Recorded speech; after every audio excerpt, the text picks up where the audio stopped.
Bonsoir tout le monde, ici Monsieur Cacahuète et Bonjour. ce soir nous sommes vendredi 4 septembre 2020, il est 23h44 pour ce nouvel épisode de Parle 44 quoi? minutes. Ben, après 23h c'est des minutes forcément. On dit 23h44, t'es pas obligé de mettre le J'ai pas dit eh. Si, t'as dit 23h44. Oh, eh. Tiens, oh, j'ai pas dit assez de c'est bon, on a le quota D. Bref, donc ce soir dans ce nouvel épisode de Parlons DVD, on a regardé un grand classique du cinéma, 60 secondes chrono. Alors un classique de la génération récente, c'est-à-dire de la génération 2000. Puisqu'on ne peut pas parler de classiques des années 80, 90 ou plus anciens, mais néanmoins c'est un film qui a su qui a su s'ancrer dans le monde du cinéma comme figurant partie des grands classiques pour moi.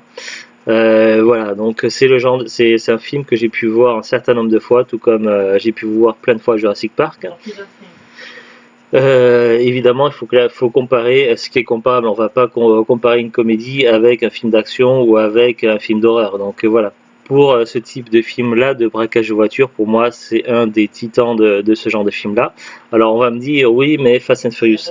Alors déjà, Fast and Furious, on ne peut pas comparer, tout simplement parce que 60 secondes chrono est sorti avant que commence la franchise des Fast and Furious. Le premier Fast and Furious est sorti en 2001 et 60 secondes chrono est sorti en 2000.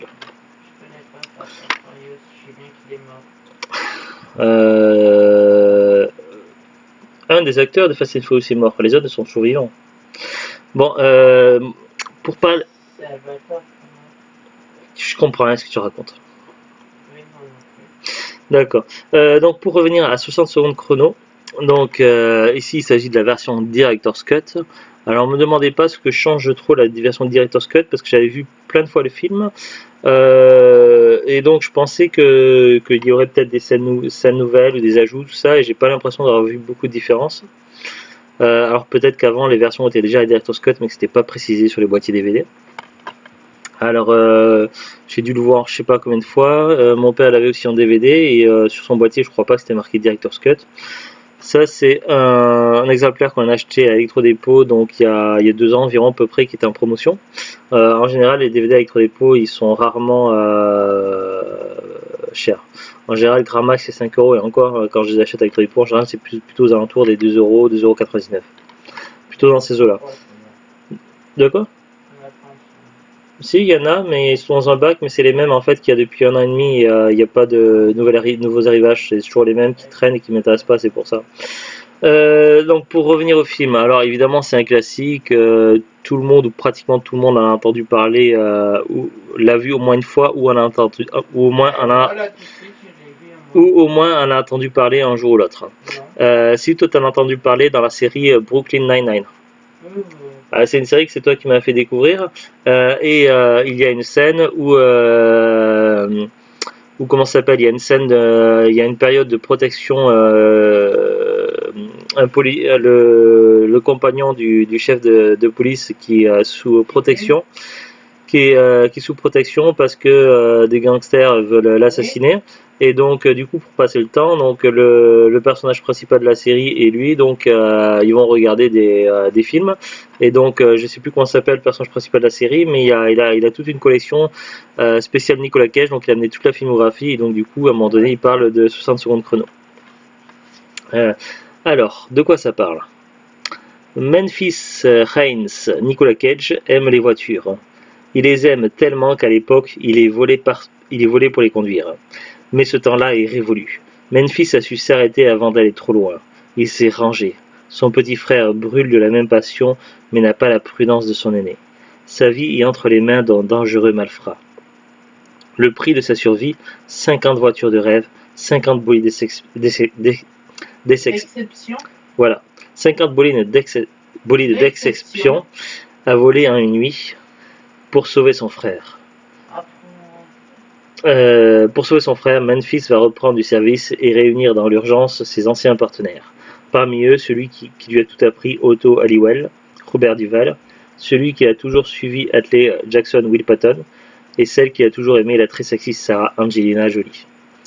Carrosserie de rêve, ronronnement de moteur, châssis à couper le souffle, un rythme infernal, des montées d'adrénaline, pendant presque 2 heures de cascade et de poursuite. Bouclez votre ceinture, c'est parti pour 60 secondes chrono. Avec des bonus, bon ça on les a pas regardés. Il y a course-poursuite 0,60, attachez vos ceintures, rôles principaux, scènes d'action et commentaires de Jerry Bruckheimer. Jerry Bruckheimer, c'est le producteur, il me semble. Film d'une durée de 2 heures et 2 minutes. C'est important les 2 minutes en plus. En fait, je sais pas, mais je dis ça comme ça. Langue français, anglais, sous-titrage français-anglais. Donc nous on a vu en VF. Alors, donc un des personnages principaux c'est Nicolas Cage. Qui s'appelle donc ça c'est son nom d'acteur, sinon il est connu également sous le nom de Nicolas donc Ford Coppola, puisque c'est le neveu du célèbre réalisateur Francis Ford Coppola. Après je crois que Sofia Coppola c'est la fille de Francis Ford, ce qui veut dire que c'est la cousine de Nicolas Cage, Sofia Coppola, si je me trompe pas. Bah, si c'est la fille de son oncle, c'est forcément sa cousine. Ça dépend combien d'oncles il a. Non, je vois pas le rapport. Je vois pas le rapport, non, mais c'est sûr que c'est la fille. Bah, il me semble que. Ah, c'est la nièce aussi. Non, je crois que c'est la fille. J'ai un doute maintenant. Allez, on va chercher 2 secondes Sofia Coppola.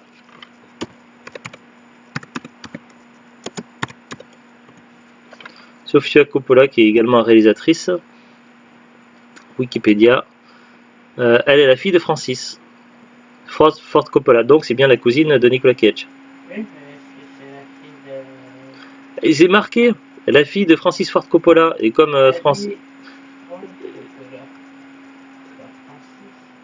Ford Coppola, ça s'est toujours dit comme ça. Donc c'est bien sa cousine. Bref, on va pas faire. C'est un rapport avec les voitures. Je comprends pas de quoi tu parles. Des Ford. Non, je pense pas. Bon, on va essayer de ne pas se. C'est n'importe quoi. Oui, restons dans le vif du sujet. Les voitures.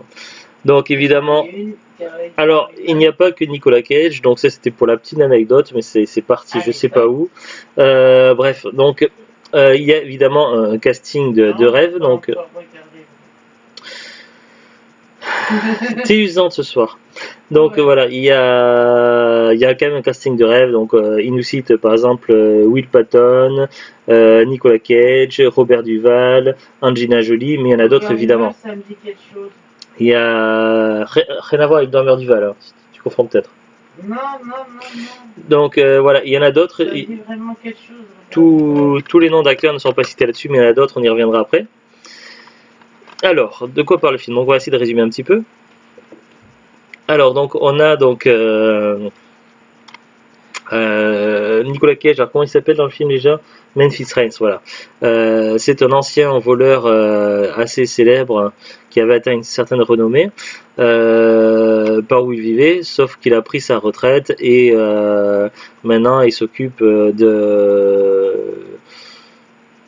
pas enseigner ni guider, mais bon voilà, il s'occupe de cartes en fait, d'un petit boulot de cartes, sur un truc de karting, et puis donc il explique le fonctionnement des karting aux enfants, tout ça, et c'est son boulot maintenant. Bon, évidemment, les voitures ça a toujours été son truc à lui, et donc il s'est oui, mais là du coup tu me fais penser à celui des publicités à la télé qui disait toujours c'est mon dada. Mais bon voilà, donc j'ai un trou de mémoire. Omer Sharif, voilà. Non, puisqu'il est mort depuis longtemps, je crois. Et c'est pas 60 minutes chrono, c'est 60 secondes chrono. Donc voilà, ça a toujours été sa passion, les voitures, tout ça. Donc il s'est trouvé un métier par rapport à sa passion. Mais voilà, un de ses anciens compagnons de voiture, si on peut dire, vient le retrouver parce que son petit frère s'est mis dans les ennuis. Et effectivement, dès le début, on voit une scène de braquage de voiture qui tourne mal, principalement à cause de la faute du petit frère de Memphis. Et le problème, c'est que il travaille donc pour un nouveau gangster qui vient d'arriver dans la région. Et ce gangster-là, c'est pas un sympa, quoi. Et donc il faut rattraper le coup. S'il rattrape pas le coup dans un délai très très court, où il faut voler une liste de 50 voitures de collection, s'ils les font pas avant une certaine date, puisqu'il s'est engagé par rapport après à des clients, tout ça. À ce moment-là, donc son petit frère va se faire tuer. Donc évidemment, son grand frère, donc Memphis Reigns, Nicolas Cage, donc va intervenir. Il va revenir.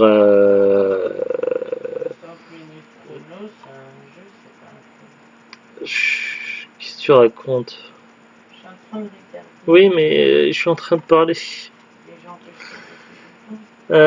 Donc voilà, donc il revient donc en ville, tout ça, donc puisqu'il s'était un petit peu éloigné.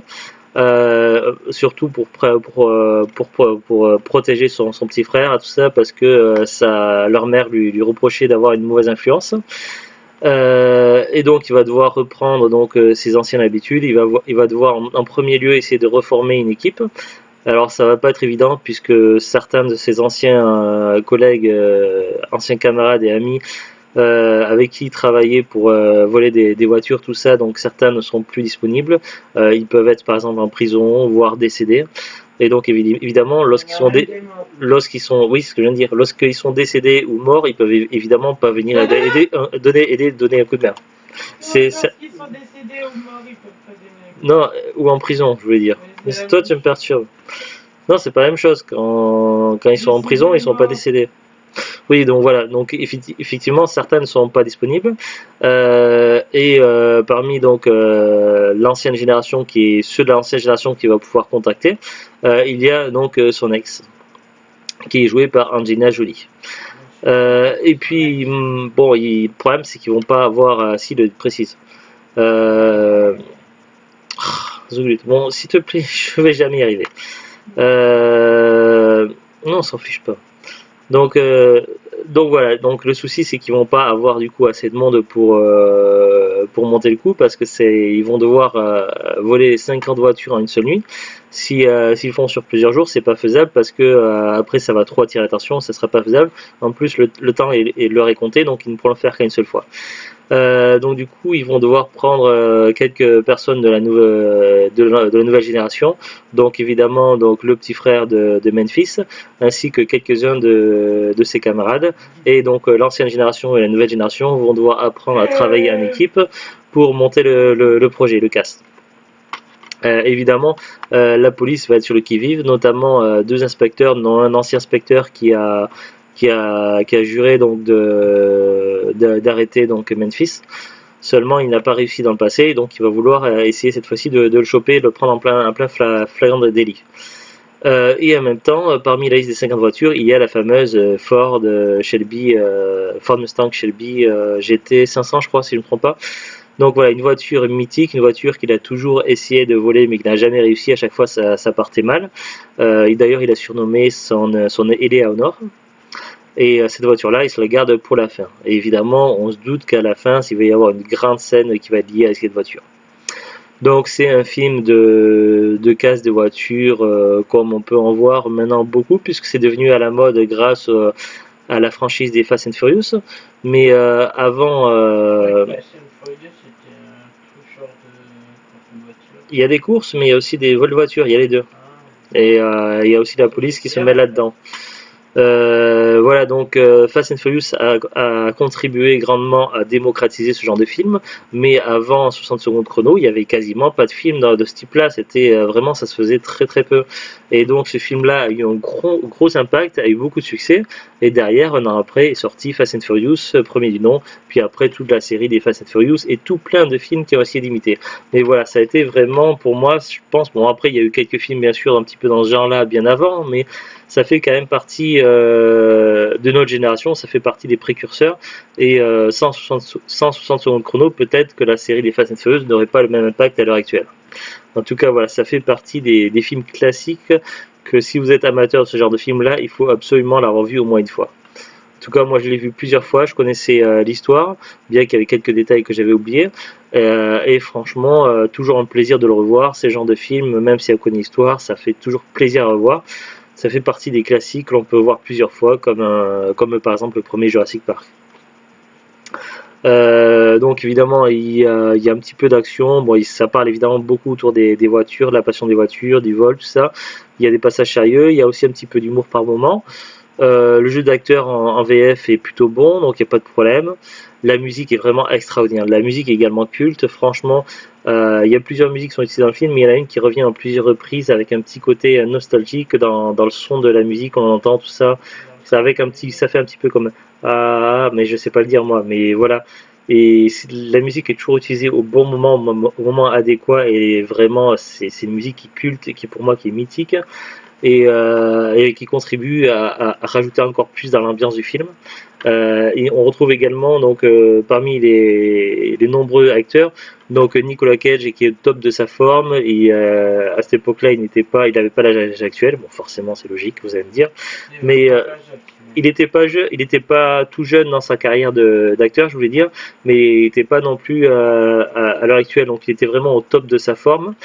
Pareil pour ben, je sais pas, mais j'ai pas vu les films récents avec lui, mais il a dû prendre un petit coup de vieux si je devais comparer ce film-là et au dernier film qu'il a dû faire.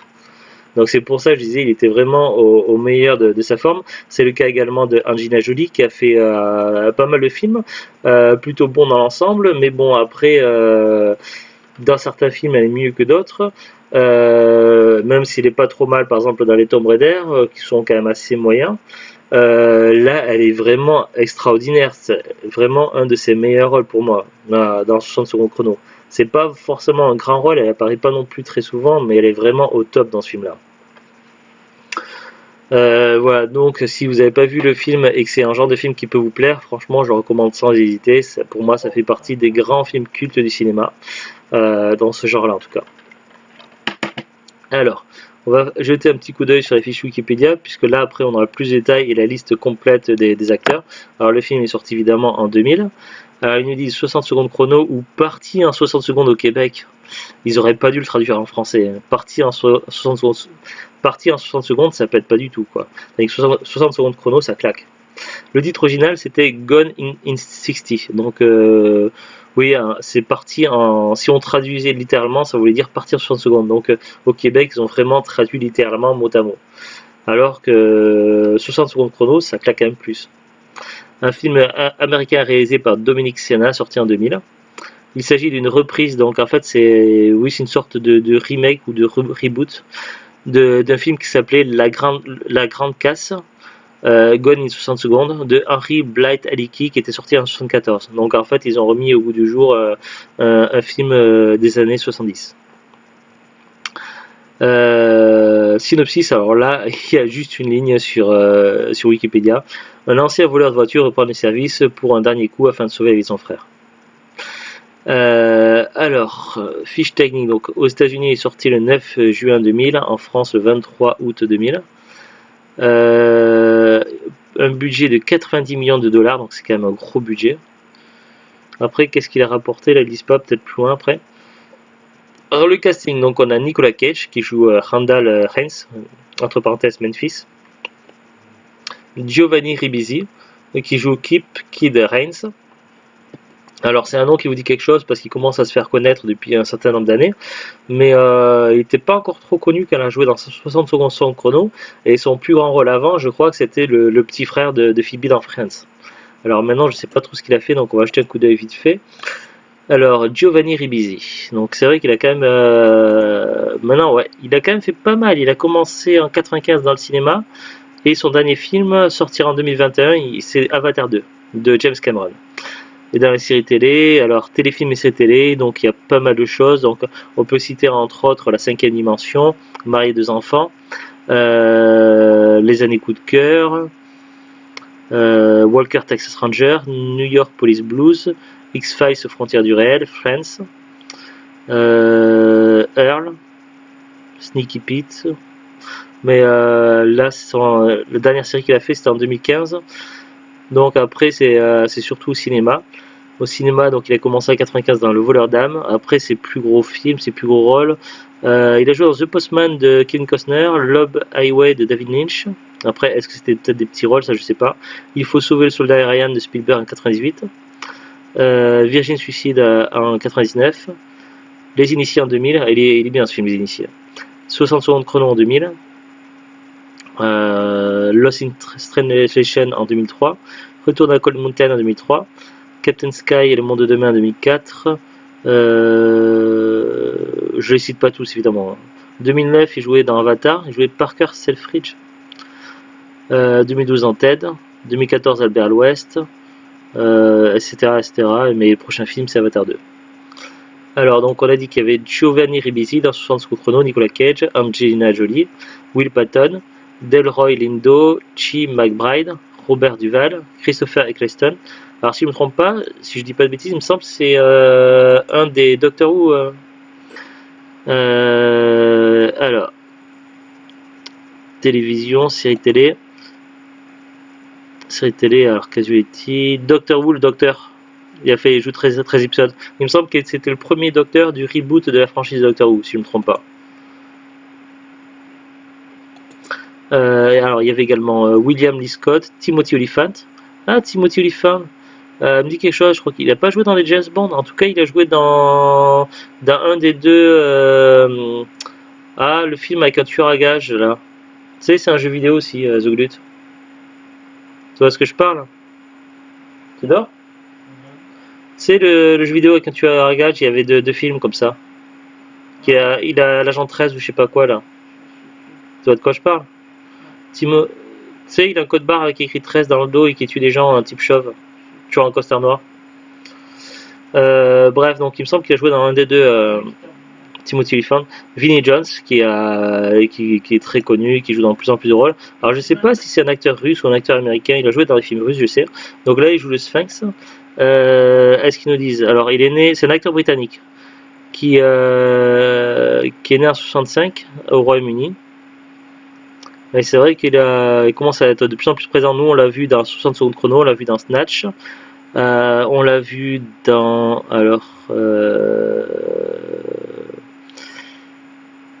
dans X-Men affrontement final, tiens, c'est lui qui jouait le fléau, je me souvenais pas, tiens. Dans quoi d'autre on a pu le voir? Dans Évasion.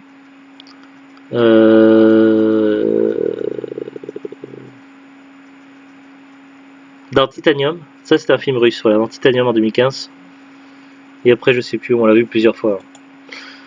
Scott Caan, Master P, T.J. Cross, James Duval, Harry Van Gorkum, Michael Pena, Bodhi Elfman, Harry Gross, Frances Fisher, Eddie Mui, Carmen Argianziano, Grace Zabritsky, Stephen Shellen, Gis Corti, Jamie Bergman, Kevin West, Kevin Westman et Lombardo Boya.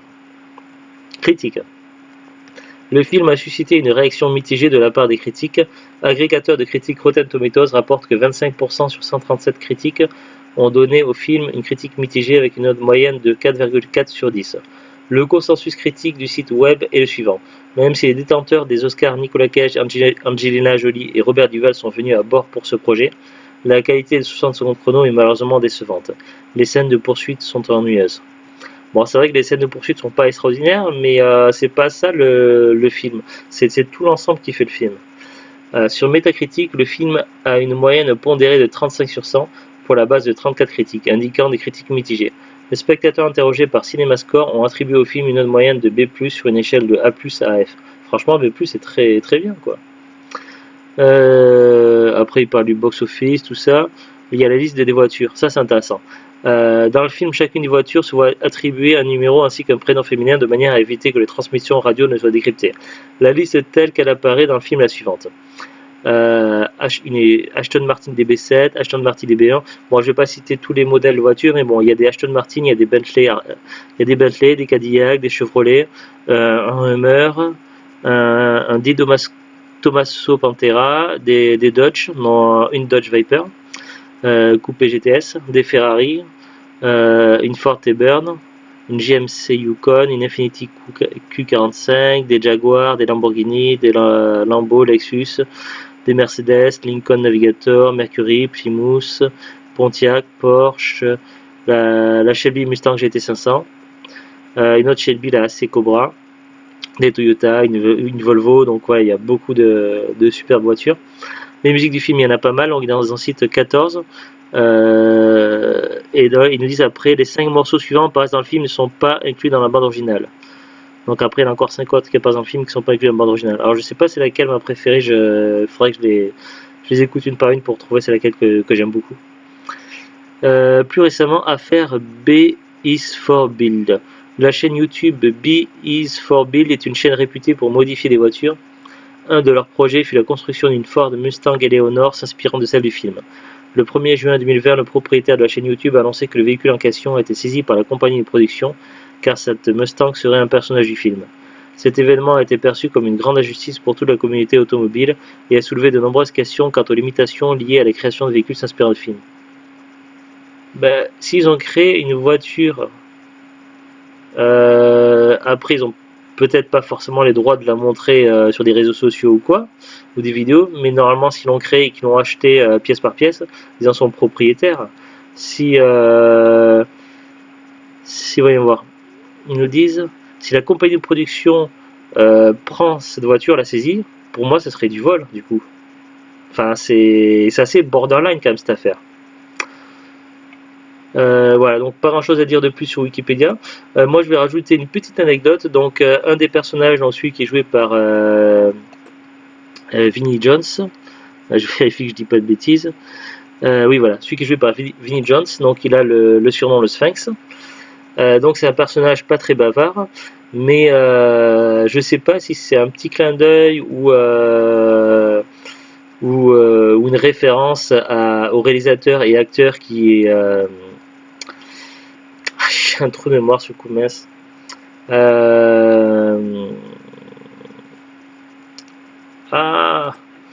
Au secours, Google. Excusez-moi une seconde.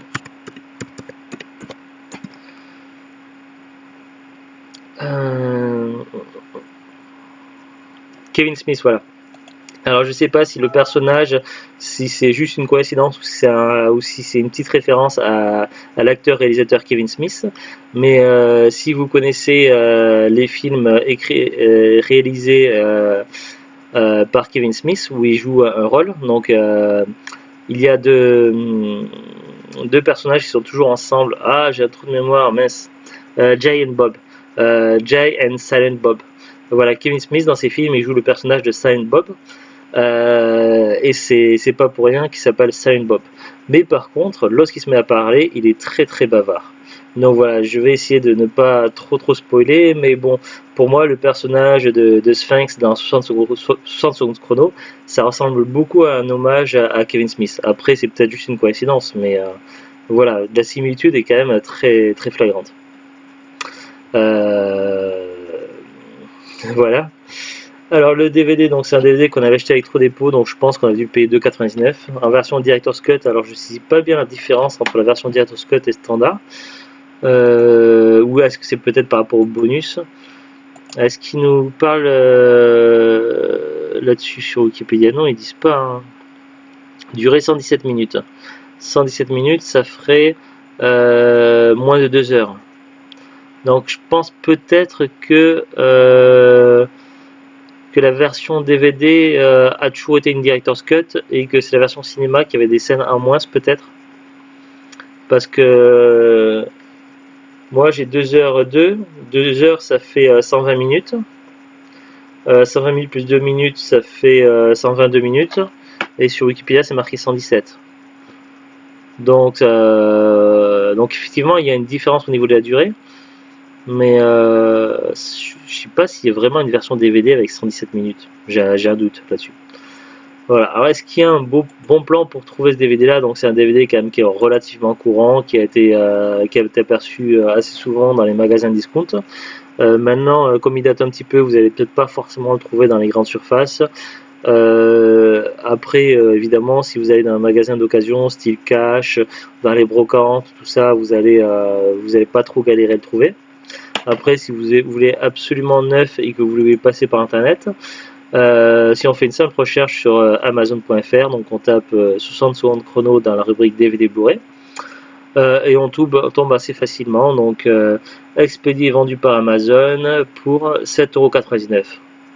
Voilà, en gros, quoi, 8€. Bon, après, le truc, c'est que comme ça fait moins d'une certaine somme, il y a des frais de port à payer. Je crois les frais de port, quand c'est comme ça, pour un DVD, ça doit être 2€ quelque chose, un truc comme ça, 2,99€ peut-être. Bon, en gros, ça revient à peu près à 10€ le DVD.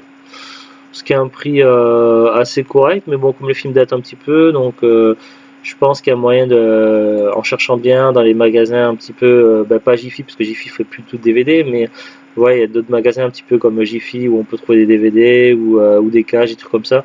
Je pense il y a moyen de le trouver entre 1 et 3 euros, pas très cher. Après, il y a d'autres sites évidemment, donc j'ai pas regardé, mais il y a Le Bon Coin, il y a Rakuten, il y a eBay. Je sais plus là le site où ils font plein de publicité sans arrêt en ce moment à la télé. Vinted, voilà, donc il y a plein de sites, donc et comme c'est un film très courant et qui a été distribué en je sais pas combien d'exemplaires, vous devriez pouvoir le trouver pas cher, à moins de 5 euros assez facilement. Voilà, c'est tout. Et on se retrouve prochainement pour de nouvelles aventures. Je vous dis un très bon week-end et au revoir. Au revoir.